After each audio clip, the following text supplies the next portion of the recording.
পায়নি। তাদেরকে থানায় গিয়ে দীর্ঘক্ষণ বসে রাখার পরে কখনো 5টা গরু, কখনো 2টো গরু এই ধরনের দিয়েছে। এখনো তারা তাদের গরু ফিরে পায়নি। তাদের 60,000 টাকা, গরিব মানুষ 60,000 তাদের লুট করেছে। 60,000 টাকা তাদের নিয়েছে, মোবাইলগুলো নিয়েছে, সেগুলো এখনো ফেরত দেয়নি।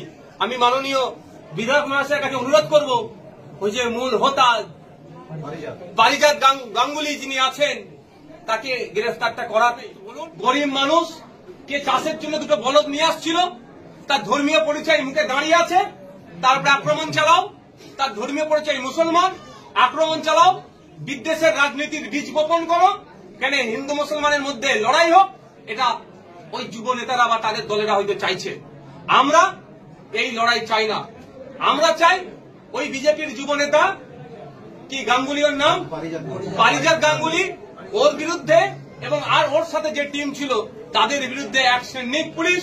আমরা এটাতে ধর্মীয় বিভেদের কোনো মতেই যাব না এবং এটাকে নিয়ে ধর্মীয় ইস্যু তৈরি করতে চাই না। কিন্তু পুলিশের কাছে 1 সপ্তাহ টাইম দিচ্ছি। ওই যে মূল হোতা, ওকে খুঁজে বার করতে হবে।